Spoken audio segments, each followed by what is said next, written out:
आप सभी भाई बहनों का आध्यात्मिक ज्ञानात्मक चैनल की ब्रह्म मुहूर्त उपदेश कक्षा में एक बार फिर स्वागत है। आज की चर्चा का विषय है बाह्यकरण और अंतःकरण। इनके बीच में एक युद्ध सा चलता है। अक्सर देखिए वर्तमान समय में जो खेलों की स्थितियां बन गई हैं उनमें भी लगभग कुछ ऐसी ही स्थितियां देखने को मिलती। इसी तरह ये जो एक बाह्यकरण है, एक अंतःकरण है।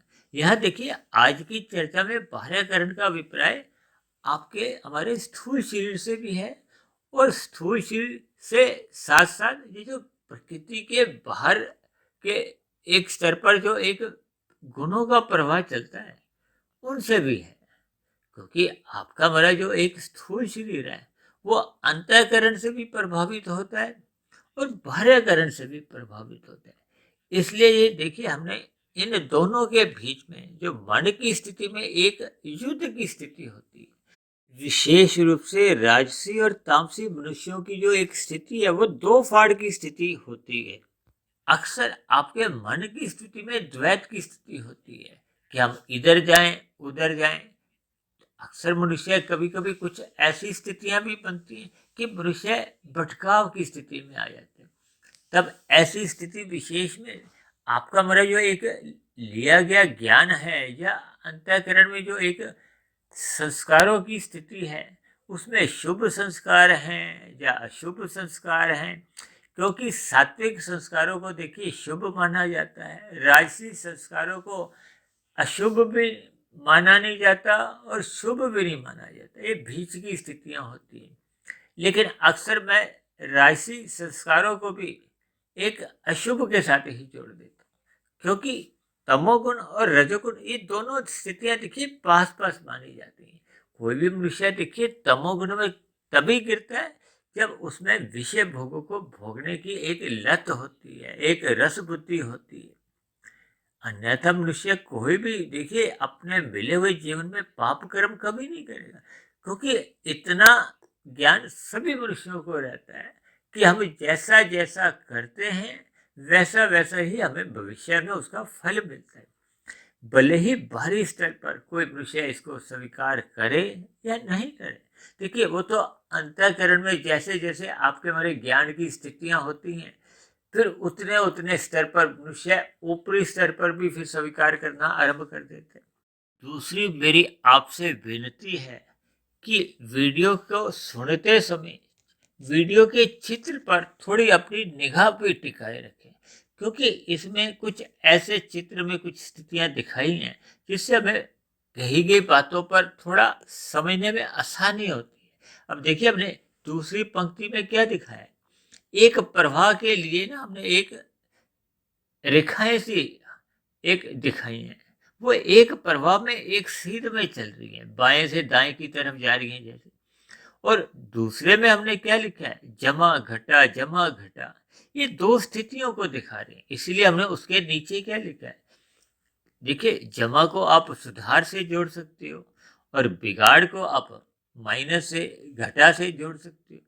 क्योंकि जब जब आपके हमारे जीवन में देखिए लाभ होता है तो उसको हम सुधार से एक अच्छी प्रवृत्ति से मानते हैं।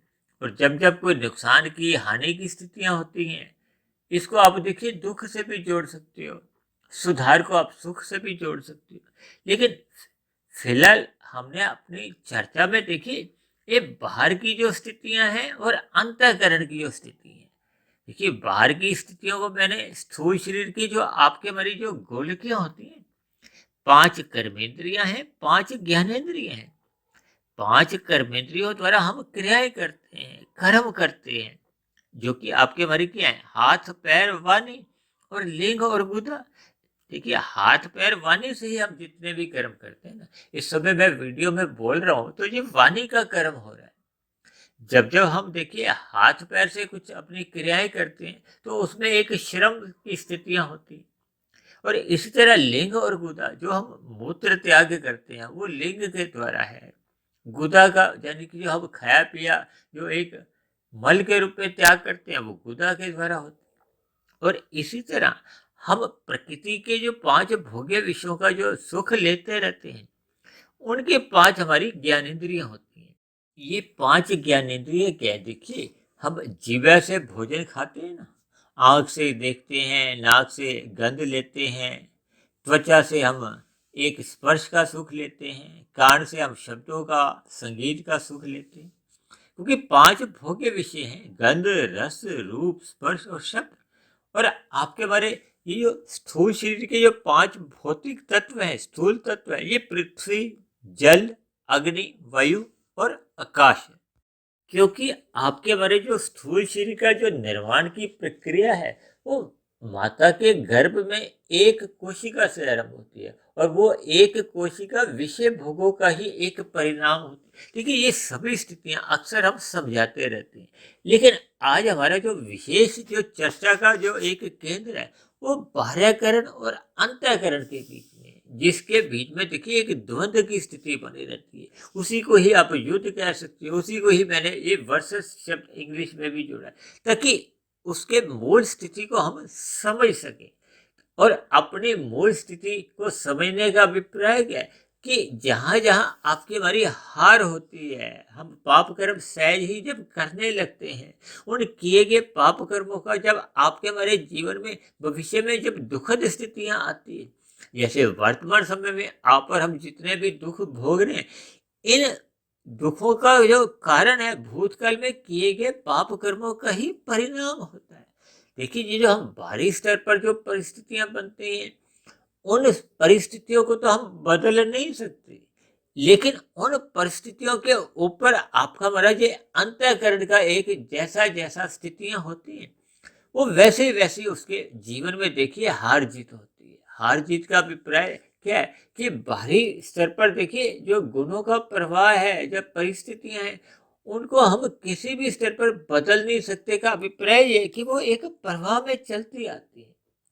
अब जैसे प्रकृति के जो 3 गुण हैं, तमोगुण, रजोगुण और सतोगुण, इनका एक प्रभाव बना रहता है, ये कोई आगे पीछे नहीं आते। शाम को सूर्य ढलते ही तमोगुण का आरंभ होता है, उसमें भी फिर 3 स्थितियां बनती, क्योंकि तीनों गुण नित्य सत्ता है, इसलिए एक गुण की स्थिति प्रधान कहेगी है, दूसरा गुण गौण की स्थिति में रहता है, और तीसरा गुण अति गौण की स्थिति में रहता है। देखिए, इस समय जो मैं वीडियो बना रहा हूँ, इस समय ब्रह्म मुहूर्त का समय आरंभ हो चुका है। अब ब्रह्म मुहूर्त को हम शुद्धतम सतोगुण की अवस्था कहते हैं, क्योंकि ये गुजरा हुआ जो तमोगुण है उससे भी प्रभावित नहीं है, और आने वाला जो रजोगुण है, जब क्रियाएं होने लगती हैं, जो संसार आपको गतिशील हमें नजर आता है, उससे भी प्रभावित नहीं। क्योंकि जब जब हम एक शांत स्थिति में होते हैं, सात्विक स्थिति में होते हैं, तो फिर हम एक आध्यात्मिक ग्रंथों का जो अध्ययन करते हैं, या परमात्मा का जो एक ध्यान लगाते हैं, क्योंकि परमात्मा देखिए एक विशुद्ध सत्वगुण है। ये जो शास्त्रों में देखिए जितने भी बातें लिखी गई, उन पर यदि मनुष्य एक सूक्ष्म स्तर पर चिंतन करता है, तो आप पाओगे कि शास्त्रों में देखिए एक एक शब्द बहुत ही क्रमबद्ध तरीके से नपा तुला एक तौल के कहा गया है, उसका हमें अनुसरण करना चाहिए। हम शास्त्रों का अनुसरण अपने जीवन में जितने जितने अंश में कर जाते हैं, उतने उतने अंश में फिर हमें परमात्मा की जो एक आनंद की अनुभूति है, वो आपको हमें मिलने लगती है। जबकि माया तो देखिए कर्मों के आधार पर आपको हमें एक फल देती है। अच्छे कर्म करोगे तो सुखद स्थितियां मिलती हैं, बुरे कर्म करोगे तो उसके दुख रूपी परिणाम को हो, प्रतिकूल परिस्थितियों से हम बच नहीं सकते। लेकिन फिर भी देखिए संसार को, जगत को एक दुखल्य कहा गया। भगवान श्री कृष्ण ने तो बार बार गीता में इस जगत को दुखल्य किया, क्योंकि यहाँ के जितने भी सुख हैं वो अंतोगत्वा देखिए ये दुख के ही एक रूप ले लेते हैं। कोई भी सुख सुख बना नहीं रहता। और मनुष्य देखिए जैसे एक रसगुल्ला खाता है, उसको अच्छा लगता है, सुख मिलता है, दूसरा में उससे कम मिलता है, तीसरे में और कम, और चौथा पांचवा खाने से हमें वहीं से ही हम हट जाते हैं। क्यों? क्योंकि वो फिर दुख का कारण बन जाता है। इन सभी स्थितियों पर हम अक्सर एक ज्ञानपूर्वक विचार नहीं करते। इसी तरह देखिए प्रकृति के सभी सुख, कभी कभी हमें लगता है कि वो उद्योगपति के तो बहुत सुख में जीवन है, वो तो 5 स्टार होटल में रहता है या वहाँ के सुख भोगता है, ये हमें आपको भाषित होता है। जबकि उनके जीवन में वो दिनचर्या का एक हिस्सा होती है। और दिनचर्या में जब वो परिस्थिति एक सामान्य रूप में आ जाती है, तो फिर वो सुख देते नहीं है। आपके हमारे जीवन में भी देखिए कितनी ही ऐसी स्थितियां होती हैं जिनको हम सुख नहीं मानते, लेकिन जब जब दुख आते हैं उनको हम दुख मानते हैं। क्योंकि प्रत्येक मनुष्य देखिए जन्म के साथ ही पिछले मनुष्य योनि के बने हुए एक संस्कार लेके आते हैं। देखिए अक्सर हम बार बार कारण शरीर को एक विशेष महत्व संस्कारों से और कर्माशय के रूप में देते हैं। क्योंकि कर्माशय तो देखिए नीचे की योनियों में भी घटता है और ऊपर की योनियों में भी घटता है। ऊपर की योनियों में पुण्य कर्मों का कर्माशय घटता जाता है और नीचे की योनियों में पाप कर्मों का कर्माशय घटता जाता है। और मनुष्य योनि में देखिए कर्माशय घटता भी है और नया कर्माशय बढ़ता भी है, क्योंकि मनुष्य योनि कर्म योनि है। हम नए जितने भी कर्म करते हैं उसका कर्माशय भी बनता है और उनके देखिए संस्कार भी बनते हैं। जबकि नीचे की और ऊपर की योनियों में संस्कारों में कोई परिवर्तन नहीं आता, केवल कर्मों की स्थितियां बदलती हैं। नीचे की योनियों में पाप कर्मों का क्षय होता है, ऊपर की योनियों में पुण्य कर्मों का क्षय होता है। जब वो पुण्य कर्म घट घट के पाप कर्मों के बराबर आ जाते हैं, तो उनको भी देखिए फिर मनुष्य योनि की प्राप्ति होती है। इसी तरह नीचे की योनियों की जब पाप कर्म घट घट के वो पुण्य कर्म के बराबर आ जाते हैं, उनको भी फिर मनुष्य योनि की प्राप्ति मिलती है। और हम सभी भाई बहन तो देखिए चाहे नीचे की योनियों से आए हैं चाहे ऊपर की योनियों से आए हैं, चाहे हम देखिए पुनः पिछले मनुष्य योनि से ही दोबारा इस मनुष्य योनि में आए, लेकिन इन सभी योनियों में देखिए ऊपर की और नीचे की योनियों में संस्कारों में कोई परिवर्तन नहीं आता। ये जो अंतःकरण का ये देखिए जो मूल मेरा आशय है वो संस्कारों से है। क्योंकि जैसे जैसे आपके हमारे संस्कार पहले के बने होते हैं, क्योंकि पूर्व की मनुष्य योनि में सबके कर्माशय अलग होते हैं, संस्कार अलग होते हैं।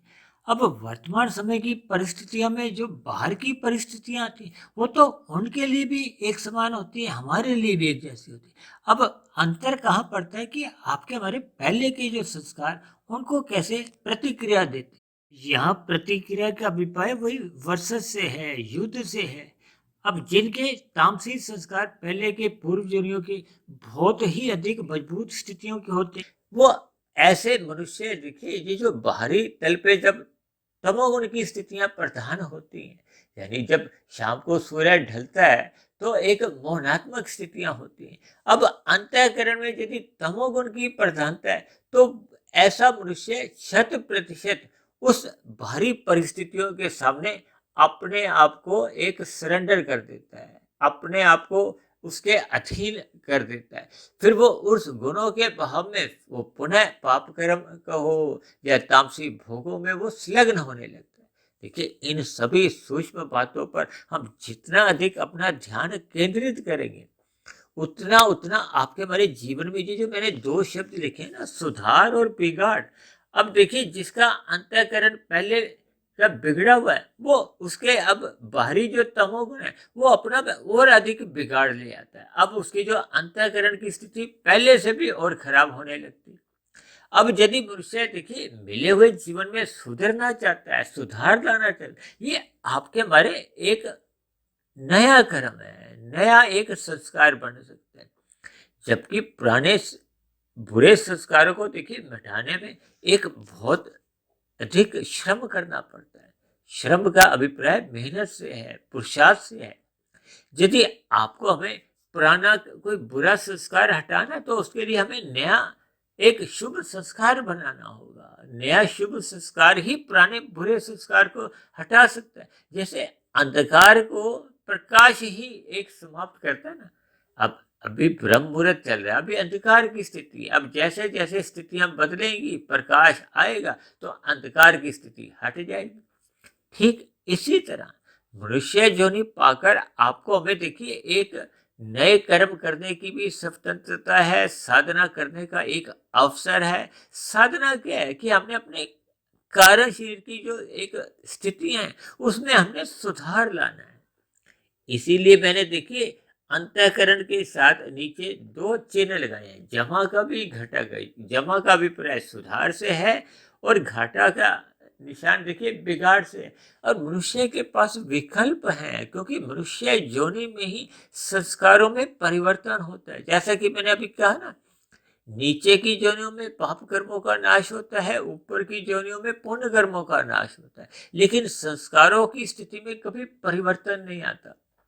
संस्कार वैसे के वैसे बने रहते हैं जो अंतिम मनुष्य योनि में हम बनाते हैं। यानी कि मनुष्य योनि में ही हम जैसे जैसे संस्कार बना लेते हैं, तो संस्कारों की स्थिति को देखिए मरते समय ताला लग जाता है। वो ताला देखिए नीचे की और ऊपर की योनियों में खुलता नहीं है, क्योंकि बाहरी तल पे देखिए जो हम गुणों के भाव को या बाहरी परिस्थिति को हम बदल नहीं सकते। अब देखिए इस समय जो मौसम सर्दी का लगभग आ चुका है, अब बाहरी स्तर पर जो आपका हमारा एक ठंड पड़ती जाती है, तो उसके हम जीतने के लिए, उस ठंड से बचने के लिए हम स्वेटर पहनते हैं, गर्म कपड़े पहनते हैं, क्योंकि स्थूल शरीर देखिए बाहरी परिस्थितियों से प्रभावित होगा। जब जब बाहरी परिस्थितियों में गर्मी का मौसम आता है तो हमें गर्मी लगती है, बाहरी स्तर पर देखिए बारिश आती है तो हम भीगते हैं, इसी तरह ठंड में हमें फिर ठंड लगती है। यानी इन परिस्थितियों से हम जीतने के लिए फिर वैसे वैसे ही कपड़े पहनते हैं। या अब देखिए गर्मी होती है तो हम घर में पंखा, कूलर, एसी चलाते हैं, ताकि हम जीत जाएं, हम उन परिस्थितियों के आगे अपने आप को हारे नहीं। ठीक इसी तरह देखिए बाहरी परिस्थितियों को हम बदल नहीं सकते, यानी कि हमने अपनी आंतरिक स्थितियों में सतोगुण की प्रधानता लानी है। सतोगुण की प्रधानता लाने का अभिप्राय क्या है? देखिए प्रकृति में ये जो मन, बुद्धि और अहंकार, ये अंतःकरण की स्थितियां कही गई हैं।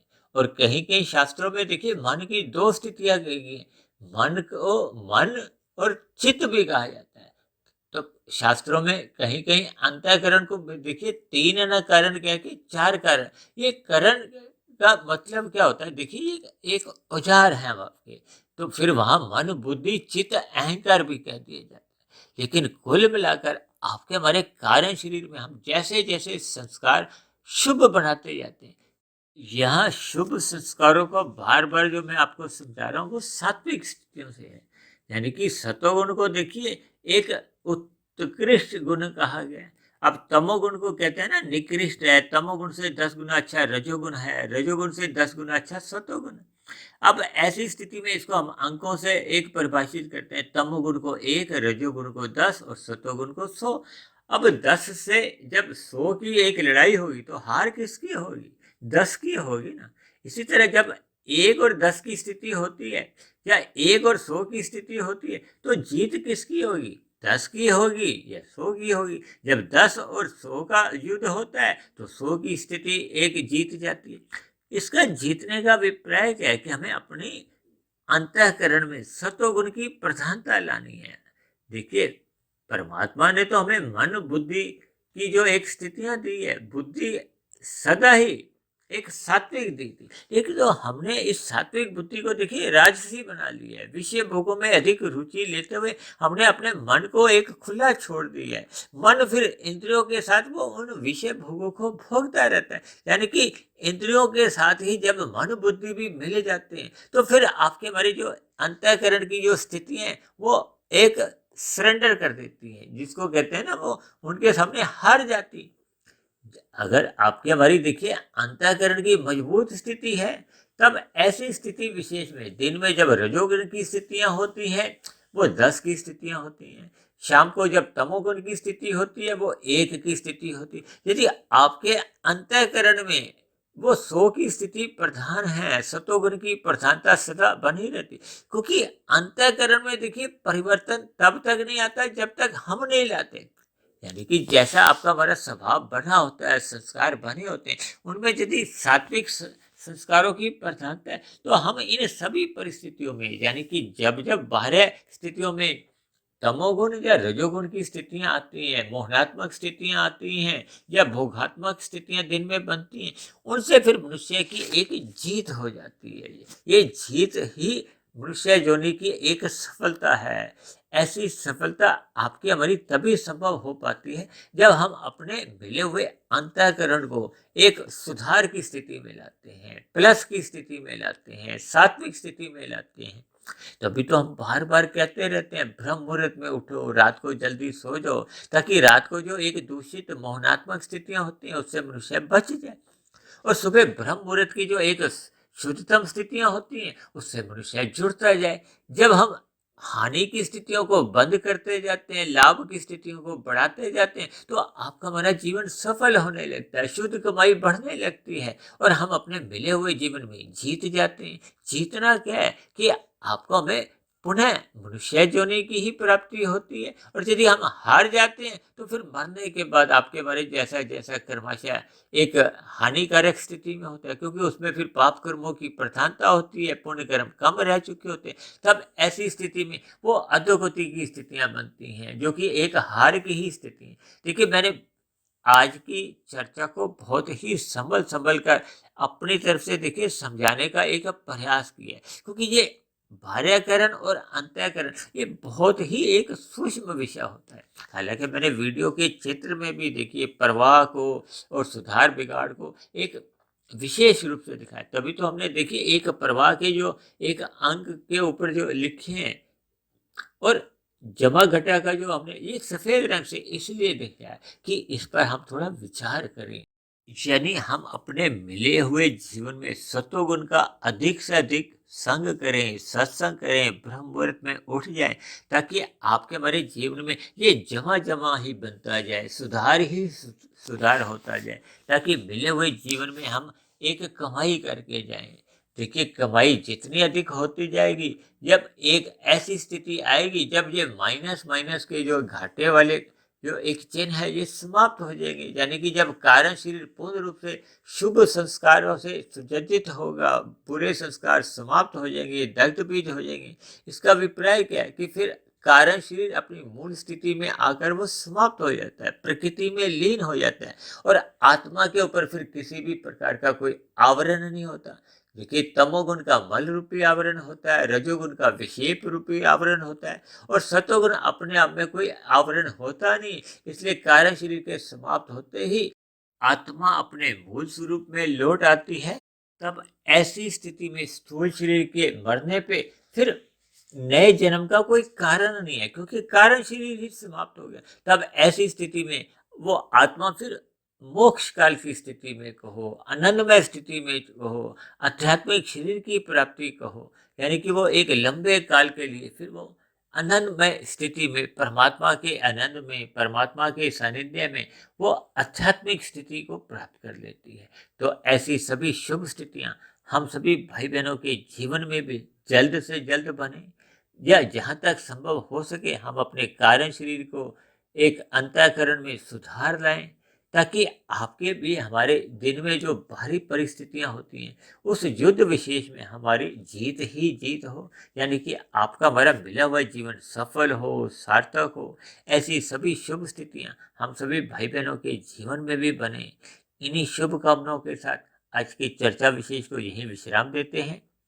शाम को फिर मिलते हैं संध्या बेला ज्ञान कक्षा में। तब तक आप अपने आध्यात्मिक मित्र सुधीर भाटिया फकीर को इजाजत दें। आप सभी भाई बहनों की सात्विक दिनचर्या मजबूत होती जाए, ताकि हम जीवन के युद्ध में सदा ही हर कदम पर जीत ही हासिल करते जाए।